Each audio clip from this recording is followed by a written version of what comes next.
Buenos días, te agradecemos la atención que tienes para este grupo. Estamos en la Universidad del Istmo, sede Los Pueblos, con el grupo diurno de español. Ellos han leído tus novelas y tienen algunas interrogantes para que demos inicio entonces al conversatorio, que muy bien ellos han preparado sus preguntas y esperamos pues que sea del agrado tuyo y el agrado de estos estudiantes que están bien afanosos. Así que Bueno, sin yo más me, preámbulo, pues te dejo en la compañía de cómo no, el grupo diurno de la sede de los pueblos. cómo no, bienvenido a ti que siempre estás abierta a la tecnología y a tus estudiantes. Yo creo que debemos, como son variadas las novelas, debemos abrir de una vez el compás para las preguntas, para que no Sí. se queden con una sola duda. Así que adelante. Buenas, mi nombre es Jennifer Concepción. Le voy a hacer unas preguntas sobre más básicamente su vida. Espero que sus obras tuvieran audiencia aquí en Panamá y en el extranjero. No, ese no, o sea, sobrepasó mis expectativas. Yo sí sabía que mis novelas iban a gustar porque yo puse mucho empeño cuando las hice. Y entonces busqué temas actuales, contemporáneos, y también yo hacía una investigación sobre la materia de la novela, sobre el tema, pero nunca pensé que iban a tener la trascendencia que han tenido. No, no lo pensé. ¿Usted cree que sus novelas dan alguna enseñanza a su audiencia? Yo creo que más que enseñanza, yo los pongo a pensar. Y la persona que piensa aprende de sí misma. Por otra parte, mis novelas les dan esperanza. Lo sacan de esa laguna del desánimo, de la depresión, de pensar que no pueden cambiar ciertas situaciones. Así que al cerrar mi novela, yo pienso que la persona ha reflexionado e intenta mejorar un poquito su entorno. Ok, otra pregunta tengo. ¿Qué proceso utiliza usted para publicar sus novelas? Bueno, yo al principio lo hacía editora-autora. Yo hacía mi novela, buscaba un corrector, un editor, la diagramaba, la llevaba a la imprenta, la distribuía, la vendía. Tuve 11 años haciendo ese trabajo, porque los editoriales aquí no se interesan en el escritor novel. Tú tienes que demostrar que tienes venta, que tienes lectores, porque recuerda que eso al final es un negocio. No se van a arriesgar con alguien que no sabe si va a vender o no va a vender. Así es que ya tengo 4 años de tener editorial y el trabajo es mucho menos agobiante. Así que yo primero probé por mi cuenta como emprendedora y después con editorial. ¿Se las enseñó a alguien más antes de publicarla? Como una Solo, persona. sí, solo la persona que podía aportar. Nunca le mostré mi libro a alguien que no pudiera aportar, que solamente fuera a hacer críticas destructivas. Yo no necesitaba eso. Si yo le daba mi novela a alguien, era alguien que podía aportar, que podía darme nuevas luces. Ah, está bien, gracias. ¿Cómo no? Días, mi nombre es Vilma Cedeño, soy estudiante de la profesora Zaida Samson desde la Universidad del Istmo. En el día de hoy le quisiera hacer tres preguntas que me llamaron mucho la atención de lo que es su novela. La primera es, ¿la novela Agenda del Desastre está basada en hechos reales en Panamá? No, fue una ficción que se cumplió después. O sea, yo hice una ficción poniendo un presidente autocrático mucho antes de las elecciones. Entonces yo puse que ese presidente tomaba medidas extremas y creaba un calentamiento social. 8 meses después de publicada la novela, eso pasó. Así que fue una ficción que se cumplió, que se hizo realidad. Gracias.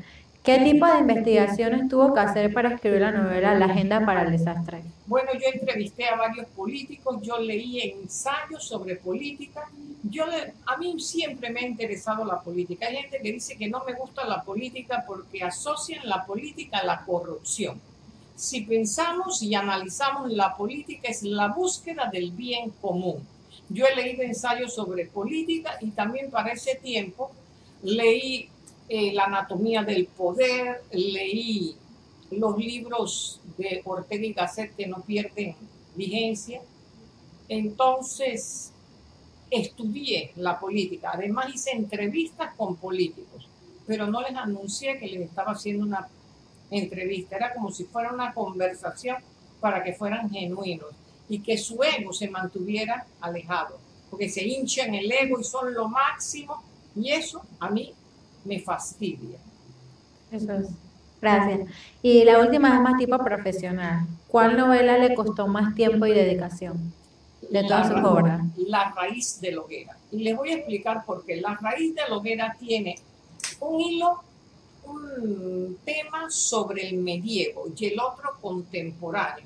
Entonces, armonizar la historia de Vittoria Scola y Paola me costó un poco de trabajo porque no le encontraba armonía. Quería que todo, como un rompecabezas, cada pieza fuera en su lugar, y fue la que más me costó. Pero para mí fue como una gran escuela, porque a raíz de ese ejercicio, de esos estudios que hice para entramar la novela, a mí ya no me cuesta trabajo entramar una historia. Entonces, esa fue mi gran obstáculo. Al principio pensé que no podía armonizar eso, que se sintiera que el personaje del medievo era totalmente diferente, aunque con similitudes. Bueno, eso me costó mucho trabajo, pero lo logré tanto así que después le hago la continuación a la raíz de la hoguera, que es el crepitar de la hoguera, y lo hago realmente me costó fácil. Se deslizó porque ya había tenido ese otro obstáculo que pude solventar. Nunca uno debe de vencerse. Uno siempre puede si pone más empeño en realizar algo. Mi nombre es Carolina Rosemena. Yo básicamente pues estaba leyendo su novela El poder desenmascara, y hay una pregunta específica pues que quisiera hacerle de primera mano. Sería, ¿en qué usted cree que el poder amenaza al gobierno actual basándose en esta novela específicamente? Bueno, recuérdate que el poder lo tiene el Ejecutivo. Sí tiene amenazas, pero este es un país presidencialista, que por muchos entes de poder que lo presionen, él, si tiene carácter, tiene la última palabra. El poder económico siempre va a ser un peligro para todos los presidentes, y no solo de Panamá, del mundo entero. Pero este es un país presidencialista donde el presidente tiene mucho poder. Pero el problema es que estos entes de poder siempre van a intentar salirse con la suya. Así que lo que se necesita por parte del presidente es determinación y coraje. Bien, gracias. Y la otra sería, ¿cómo cree usted que debería ser la forma adecuada, desde su punto de vista, la forma de gobernar? Yo creo que se debe escuchar al pueblo, porque acuérdate que el presidente no lo escogen los extraterrestres, lo escogemos nosotros. Y si él escucha las necesidades del pueblo, pocas veces se va a equivocar. El problema es que a veces están los intereses de estos grandes grupos de poder económico, y se olvidan del pueblo. Pero el presidente que escucha y no olvida a su pueblo, siempre va a ser un buen gobierno. Gracias. Otra sería, ¿usted cree que deberíamos tomar en cuenta su novela El poder desenmascara como próximo mandato de gobierno? Yo creo que si nosotros nos damos cuenta de que el poder puede desenmascarar a nuestros líderes, lo que tenemos que hacer antes de emitir el sufragio es estudiar qué ha hecho ese candidato. Recuerden que podemos tener unas frases muy bonitas, un discurso cautivador, pero váyanse a los hechos. Recuerden en el Evangelio, por sus hechos los conoceréis. Puede tener mucho discurso, muchas ideas, pero ¿qué has hecho? Hazte esa pregunta y te darás cuenta si estás escogiendo bien a tu líder. Entonces nosotros tenemos el poder y tenemos que ejercerlo. Listo, muchas gracias. Buen día, mi nombre es Tania Gómez. Me tocó leer la novela sobre los misterios del olvido. Quisiera preguntar ¿qué cree que es una buena forma de solucionar los problemas a través del olvido? No, se llaman los misterios del olvido porque él olvida toda su biografía, su vida, pero no olvida su primera novia. Y la gran pregunta es, ¿por qué olvidamos hasta cómo nos llamamos con quién estamos casados. Ya hay otras cosas que aunque tengamos amnesia, las recordamos. Ese es el gran misterio, ese es el misterio del olvido. Pero a veces se olvida para no sufrir, y eso es una patología. Él estaba tan abrumado por los problemas que él bloqueó los recuerdos. Y después, cuando se relajó, hizo prácticas de meditación y de Ayurveda, se desbloquearon esos recuerdos que tanto le hacían sufrir. Pero ya él había cambiado de vida, ya él pensaba de manera diferente y pudo ir resolviendo uno a uno todos esos problemas. Ok, muchas gracias. ¿Cómo no? ¿Cree que fue una buena idea ocultar la carta que le escribió a Margarita por mucho tiempo? La esposa no. Pero acuérdate que la esposa guardó esa carta porque esa carta a ella le afectaba. ¿Y cuál es la enseñanza en esto? Los celos no nos conducen a ninguna lado. Ella pudo haber sido feliz porque él la quiso. Si ustedes analizan en la novela, él la quiso, aunque la otra hubiera sido su primer amor. Él fue un hombre fiel, un buen esposo, un buen padre, y ella por los celos y su obsesión no fue feliz. Esa es la enseñanza de esa parte de la novela. Okay. ¿Y qué tiempo le demoró en hacer esa obra? Esa novela me duró más o menos como 9 meses, pero yo escribo todos los días. Yo descanso el domingo, pero acuérdense que es entramar la novela, fijar los personajes, establecer el punto de vista, todo eso la novela, y después revisarla y revisarla y revisarla, mandárselo al corrector de estilo, después al editor. Todo ese proceso me demoró 9 meses. Ok, muchas gracias. Mi nombre es Roderick Sánchez y le tengo un par de preguntas sobre la novela Misterios del Olvido. La primera es, ¿está la novela Misterios del Olvido basada en una historia real? No. Pero miren lo que son las coincidencias de la vida. Yo fui en estos días al banco y me dice el oficial que un señor había ido al banco a retirar un dinero. De la casa lo llaman, el señor no había regresado. Dio vueltas, no sabía ni su nombre, cómo se llamaba. Lo detectó la policía porque pusieron la denuncia de desaparecido y él tuvo un pequeño choque. Él se desconectó. Le pasó lo mismo que al personaje, pero 2 años después. Entonces, para que vean, pero esa fue una ficción que yo creé. Muchas gracias. La segunda pregunta es, ¿qué recomendación me da usted para empezar a escribir? Leer, leer, leer y leer. Como si la vida dependiera de eso, porque depende. Ningún escritor puede intentar escribir algo si antes no es lector. Ese es el primer paso. Otra cosa, vete a YouTube, inscríbete como usuario y ve a mi canal, me buscas Rosmarie Tapia, inscríbete. Hay uno donde yo tengo como 112 suscriptores. Yo tengo varios videos de creación literaria. Yo te voy a guiar, tomado de la mano, de todo lo que yo he aprendido para hacer una novela. Entonces ahí están los libros que yo he leído, las recomendaciones, cómo tú conformas un personaje, la voz narrativa, todo te lo voy explicando. Así es que o me mandas un correo a mi correo que está en todas las novelas y yo te mando el enlace de los videos. Muchas gracias. ¿Cómo no? Esa es una tutoría que doy yo gratis a todos los chicos, mis lectores que quieran aprender a escribir. La última pregunta es, ¿la novela va dirigida a un público en específico? Yo creo que esa novela va para todos, las personas adultas, pero miren, hay niños que la han leído y la han entendido, porque yo tengo lectores desde 9 años. Yo tengo lectores tan brillantes que un niño de 9 años escondido, porque la mamá no lo dejaba leer Mujeres en Fuga, y cuando se regresó y me vino y me comentó la novela, la entendió toda. Yo leía así, desde los 10 años yo leía todo tipo de literatura. Así es que, público en general. Muchas gracias. Buenos días, mi nombre es Lilibet Celi, soy estudiante de la UDI, sede de Los Pueblos. Bueno, mi primera pregunta sería, señora Rosmarie Tapia, ¿qué le inspiró a ser una escritora? La lectura.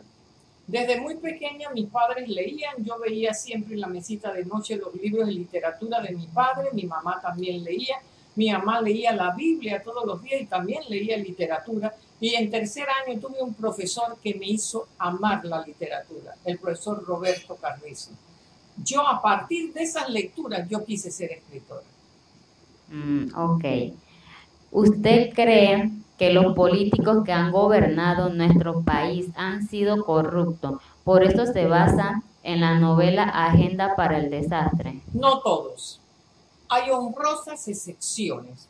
Lo que pasa es que la política es como todo. Así como hay malos médicos, malos ingenieros, malos obreros, también hay malos políticos. Entonces es la condición humana. Hay de todo. Y hay políticos que sí piensan en su pueblo, que sí piensan en la aspiración esa del bien común. No todos son corruptos. No. Ok. ¿Tiene pensado usted otro proyecto aparte de la última novela que escribió este año? Sí, ya llega a finales de enero. Es una novela de miedo que me pidió un niño de 11 años. Me dijo, escritora, hágame una novela de miedo. Digo, ay, yo no puedo. Dice, sí puede porque es mi escritora favorita. Entonces me puso como un reto. Y fue muy fácil para mí hacerla. ¿Por qué? Porque yo de adolescente también me encantaban las novelas de miedo. Después me encuentro con el chico como 6 meses después y me dijo, ya me hizo mi novela de miedo. Digo, pero ¿por qué hablas bajito? Y digo, hablas bajito, ¿por qué? Dice, porque me da miedo. Está muerto de miedo y quiere la novela de miedo. Pero ya está lista, ya está en el editorial. Así que les voy a dar el título. Se va a llamar El murmullo de la sombra. ¿Cómo se va a llamar? El murmullo de la sombra. Una noche yo entrando a mi apartamento, después que el chico me dijo, la misma noche yo abro y sentí como alguien conversando en mi apartamento y yo vivo sola. Casi me muero del susto cuando en el espejo vi como una sombra, algo horrible. Y de ahí nace la novela. Ok. Buenos días. Buenos días, yo soy Ana Grace Parra, estudiante de la Universidad del Istmo, la sede de los pueblos. Tengo varias preguntas para hacerle. ¿Ha recibido alguna observación o comentario negativo en base a la novela Agenda para el Desastre, ya que es un contenido bastante directo y realista? Bueno, al principio me reclamaron algunos políticos y yo le pregunté, ¿tú tienes ese problema de corrupción? Yo, incapaz, no, todo lo contrario, es mi adversario. ¿El qué? Pero tú, ¿por qué le atacas a los políticos? Le dije, bueno, si es su adversario, entonces cómprele una novela y se la regala para ver si corrige su actitud. Entonces, cuando ellos se dieron cuenta, mi respuesta no me reclamaron, porque para reclamar tú tenías que partir. Yo soy un corrupto y por eso te estoy reclamando. Ahí yo me defendí. Excelente. ¿Qué piensas sobre la corrupción? Para mí, la corrupción es el impuesto que pagan los pobres. Y te voy a decir por qué. Menos escuelas, menos centros de salud, menos medicina, porque todo ese dinero se va para el bolsillo de los pobres. Ustedes saben todas las obras que se hubieran podido hacer en Panamá si todo ese dinero que se robaron, porque no hay otro término para decir, si hubieran hecho obras, tuviéramos el metro hasta Chiriquí y de Divisa hasta Las Tablas, y tuviéramos desde canto a canto metros, tuviéramos hospitales, ya la ciudad hospitalaria estuviera lista, todo lo hubiéramos podido hacer. El puente, el nuevo puente, tantas cosas que se pudieran hacer. Y yo siempre he dicho, la corrupción es el impuesto que pagan los pobres. Así es. Aparte de escribir novelas, ¿a qué se dedica Rosemary Tapia? Bueno, a leer y a escribir y a atender a mis lectores. El trabajo más agradable de todo. Miren que ustedes me escriben y yo a los 10, 15 minutos les estoy contestando. Yo trabajé por 25 años como gerente en la compañía de mi hermano en Chitré. Trabajé de corrido para económicamente ser independiente. Una vez que me vine, ya tengo 19 años de haberme venido de Chitré, me comencé a preparar para la literatura leyendo mucho, análisis literario, creación literaria. Y ahora que estoy en la literatura, solo me dedico a esas 3 actividades: leer, escribir y atenderlos a ustedes. Claro que tengo también actividades de entretenimiento, me gusta mucho la música, la ópera, me encanta. Entonces, pero de trabajo, esos son mis 3 trabajos, y el más agradable de todos es atenderlos a ustedes. Fue un gusto, muchas gracias y que pasen un Buenos días. Buenos días. Mi nombre es Aníbal Garcés, también soy estudiante aquí de la Universidad del Limo, y yo le iba a hacer 3 preguntas, más que todo a nivel personal. Ajá, dígame. Pero basado en lo que son las novelas. Sí. ¿Piensa en un futuro hacer novelas digitales, ya que últimamente se ha perdido eso de comprar libros? Las tengo desde hace 3 años. En Amazon, www.amazon.com, están en formato papel y en formato digital. Así que ustedes tienen tablet así, la buscan y la bajan con un dedito. Clic y ahí bajan mi libro. Desde hace 3 años y medio. ¿Ha pensado en escribir otro tipo en otro tipo de género, ya que escribe solamente novelas? ¿Ha pensado hacer una biografía, como por ejemplo sobre su hermano? Puede ser, sí, lo tengo como proyecto. También voy a hacer un tipo de biografía novelada sobre mi madre. Era maestra de primer grado, trabajó como maestra durante 30 años y era una persona maravillosa. En ese tiempo no había IPE, no había una escuela para niños especiales, y ella se los llevaba, siendo mañana y tarde trabajaba, en la nochecita para la casa, para enseñarle a esos niños leer, escribir y conceptos de matemática, porque ella decía que si no, nos iban a poder defender en la vida. Entonces, voy hacia ese subgénero de tipo de biografía, pero la voy a hacer novelada. ¿Por qué? Porque la novela es lo que más se parece a la vida y es lo que más le gusta a los lectores. Así es que va a ser una biografía, pero novelada. Y después a lo mejor haga la de Juan Carlos. Sí, porque él ya está pensando en sus memorias y la haría con mucho gusto. Él tiene una vida muy interesante, una vida polémica, todo lo que quieran, pero una vida de mucha contribución a la sociedad. Sí. Mi última pregunta sería, ¿por qué últimamente se ha enfocado más sobre temas políticos? Bueno, yo tengo de las 19 novelas, 4 son políticas. Así que mi enfoque más es a la novela social. La novela social como Roberto por el buen camino, Los ángeles del olvido, El arcoíris sobre el pantano. Tengo una de bullying. Y ahora me voy a una novela gótica, una novela con cierto misterio, suspenso, terror, porque yo quiero ir yendo hacia todos los subgéneros. Yo también tengo una novela inspiracional, que es La noche oscura. Entonces, la novela de Mujeres en Fuga también es una novela social porque ve la adicción de las mujeres en los casinos, las compras. O sea, yo tengo variedad, pero siempre que vengan las elecciones voy a procurar hacer una novela política, porque mis novelas políticas cuestionan al elector. ¿Quién puso ese presidente que tanto te quejas? No fueron los extraterrestres, fuimos nosotros. Entonces, a escoger mejor. Gracias. Mi nombre es Jamie Muñoz, también soy estudiante de la Universidad del Istmo.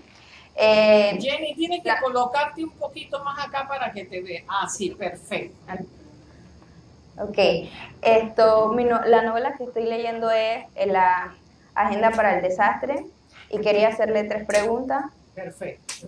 La primera es, ¿por qué el presidente de la novela Agenda para el Desastre fue tan tácito al hablar de los gobiernos anteriores? Porque así son. Ustedes no se dan cuenta, esa refleja la realidad, que han pasado 2 y 3 años y el presidente está hablando del gobierno anterior. Pasa la página y dedícate a que tu gobierno sea mejor que el anterior, pero no estés con esa muletilla que el gobierno anterior, enfócate en el presente y viva en el aquí y el ahora y mejora el país. Okay. Ese es el mensaje. La número 2, ¿por qué escogió el título de la novela Agendas para el Desastre? Mire, el título me llegó en meditación. Y yo digo, el presidente ese tenía una agenda para crear un desastre o para resolver el desastre en que él se enfrentó. Entonces, que el lector decida si creó un desastre o resolvió el desastre anterior, o las dos cosas. O las dos cosas. Así es que por eso me llegó el título, porque yo lo pido en meditación. Ok. La número 3 sería, ¿por qué Tito Blanco quería un puesto en el gabinete del presidente? Porque todo el mundo aspira en ese gobierno, en ese mundo de intereses, la mayor aspiración. No puede ser presidente porque es por elección, es ser ministro. Y si él tenía que extorsionar al presidente, lo hacía para ser ministro. Tito Blanco representa la corrupción rampante en el gobierno de Rufino de León Bustamante. Ok, muchas gracias. Soy Hernán Sánchez. Tengo dos preguntas. ¿Cuál es su opinión sobre la corrupción? Para mí la corrupción es el peor de los cánceres, porque no hemos descubierto todavía la quimioterapia para combatir el cáncer de la corrupción. Entonces, para mí es el peor de los cánceres. Ok, la segunda es, ¿cuál de sus 19 novelas es la que más le gusta o se identifica con ella y por qué? Esta es la pregunta más difícil. Cada libro para el autor es como su hijo. Yo tengo 19 hijos y llega el número 20, llega en enero. Si a usted le pregunta a una madre a qué hijo quiere más, la madre se va a sentir muy confundida. Entonces, pero yo le voy a decir, con la novela que yo más me identifico, más bien con un personaje, con el personaje de Sara Ortiz, la dama del no hay trato, la que levanta su puño y dice no hay trato a los corruptos. Ese es mi personaje. Ok, muchas gracias. ¿Cómo no? Buenas. Sí, mi nombre es Milagros. Mi primera pregunta es, ¿fue difícil la decisión de empezar a escribir? No, no fue difícil. Lo que pasa es que esperé, porque yo sí quería dedicarle a la literatura 100%. Entonces yo esperé tener independencia económica, terminar con mi misión en el trabajo anterior, pero no fue difícil. Porque cuando uno tiene compromiso y lo asume con valentía, nada es difícil. Buena respuesta. ¿Fue fácil para usted elegir los temas de cada una de sus novelas? Mira, yo la primera novela fue una novela en la época de la dictadura, una novela que yo ofrecí escribirla, contar todo lo que vivió un grupo de mujeres civilistas en Chitré. La segunda fue testimonial, porque yo quería hacer como una práctica sobre temas conocidos. Pero a partir del tercero, yo buscaba un tema y lo encontraba enseguida. Porque hay gente que dice, el tema me encontró, pero te encontró porque lo estabas buscando, si no, no lo reconoces. Porque mi sobrino más pequeño me dijo, tía Memi, tenía 5 años, hazme un libro donde yo sea el artista. Y allí yo hice Travesías Maicas. Y de ahí en adelante los temas me llegan tan fácil porque yo ando en la búsqueda. Yo soy observadora. No puede haber un escritor que no observe la realidad circundante. Porque no pueden estar viviendo en las nubes porque qué tema le va a llegar. Entonces tienes que estar palpando toda esa gran problemática del entorno. Es bastante fácil para mí. Ok. ¿Y cuando usted estaba pequeña alguna vez pensó o tenía planeado ser escritora o eso lo fue desarrollando durante el tiempo? Desde los 10 años que comencé a leer literatura. Yo decía que algún día en un libro iba a decir Rosmarie Tapia. ¿Nunca tuvo otra profesión en mente? Sí, yo trabajé 25 años como gerente de la compañía de mi hermano en mercadeos, en cobro, en finanzas, todo lo manejaba yo, jefe de personal. Era la mujer multitareas. Así es que hice ese trabajo por 25 años. Ok, interesante. Gracias. Bien. La novela que a mí me tocó leer fue Caminos y Encuentros. La primera pregunta sería, quisiera saber si en su obra Caminos y Encuentros es verdad que usted realiza las prácticas de leer las cartas, el té y si es clavidente. Bueno, yo tengo una gran intuición y leía las cartas en mi juventud, porque en esa búsqueda de la verdad tomé el sendero del esoterismo. Me llamaba mucho la atención, aprendí. La casualidad me encontré con Josefina, ¿me explico? Pero ustedes ven en la novela que al final tiene un encuentro con la divinidad. Entonces, cuando tú encuentras a Dios, todo lo demás sobra. Ya no necesito nada de eso. Sí tengo una gran intuición. Tanto es así que muchas personas dicen que yo soy clarividente, que tengo la visión remota, que puedo ver lo que va a pasar, escribirlo y después pasa. Si hay una amiga mía psicóloga que me dijo un día, todo lo que está en agenda para el desastre está pasando un año después. ¿Qué está pasando aquí? ¿Cómo tú viste eso? Tú tienes visión remota. Entonces, lo dicen, pero bueno, eso me ayuda porque me previene de muchas situaciones, porque puedo colocarme más allá de las intenciones de algunas personas que no tienen. En verdad son algo interesante. Sí. Bien, la siguiente sería, ¿cree usted que la práctica del esoterismo es algo bueno? No, no se lo recomiendo absolutamente a nadie.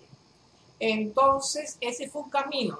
Recuerda que a veces hasta los senderos te llevan a Dios, pero no se los recomiendo. Pienso que no, y no se dejen engañar. Miren, así como está en la novela, que yo aprendí el lenguaje de las cartas porque es un lenguaje, como el lenguaje para hacer los programas de computación. Y yo iba a leerme las cartas, esas mujeres no sabían nada y comenzaban a inventar. Y yo quedaba haciéndole la carta a la bruja. Entonces, yo pienso no vale la pena, no vale la pena. No se debe sacar el dinero, no. Es mejor que la vida te sorprenda que saber lo que va a pasar. También despertar tu intuición para prepararte. No vaya a ser que en esa sorpresa que te da la vida te den un golpe bajo. Entonces tienes que ver ciertas señales para saber tú si una persona tiene buena intención o no. Y tu intuición te ayuda a crearte. Mira, cuando uno reza, uno le habla a Dios. La intuición, Dios te contesta. Bien, mi última pregunta es algo personal. Ajá. ¿Su madre ha sido su principal motivación en su vida o en cada una de sus novelas? No solo la motivación, sino el pilar que sostiene toda mi vida.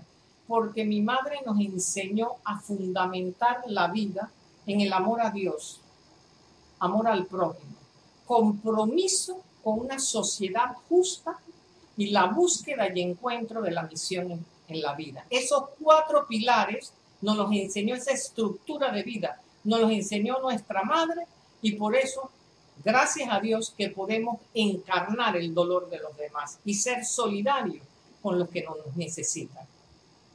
Gracias. La novela está muy interesante. Quedé con una duda aquí de una pregunta. ¿Cree usted que el presidente Varela cumple con la personalidad de alguno de los personajes de sus novelas? No. Si se parece a alguno de mis personajes, es porque tienen un mismo perfil. Agarren un personaje político del PRD y otro del arnulfismo, analícenle sus perfiles y se dan cuenta que los políticos a veces tienen perfiles similares. Entonces, Simón Valdivieso puede tener el perfil similar a un personaje de los diferentes partidos políticos, porque es un político. Y yo traté de llevar el perfil de un político a ese personaje de ficción. Muchas gracias. En nombre de todos los estudiantes del curso de español, queremos agradecerle por ese gesto humilde de poder atendernos, sacar tiempo en nuestra pregunta, y le deseamos que siga cosechando éxito en todo lo que haga y en su proyecto. De verdad, muy agradecido con usted. ¿Cómo no? Con mucho gusto. Necesito saber cuántos estudiantes eran. ¿Cuántos son? ¿Cuántos estudiantes son ustedes? Somos 12, pues. Somos 12. ¿Cuántos son? 12. 12.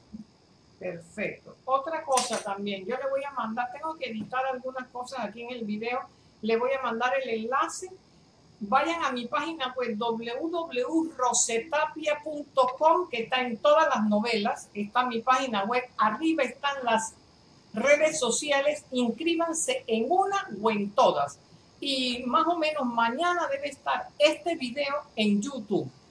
compártanlo con sus amistades para que sus amistades vean la interpretación que hacen ustedes de la novela, para que lean, préstenle el libro, pero que se los devuelva. Así es que a leer, muchachos, y recuerden, yo estoy cerquita de ustedes. Estoy a la distancia de un clic. Hasta siempre.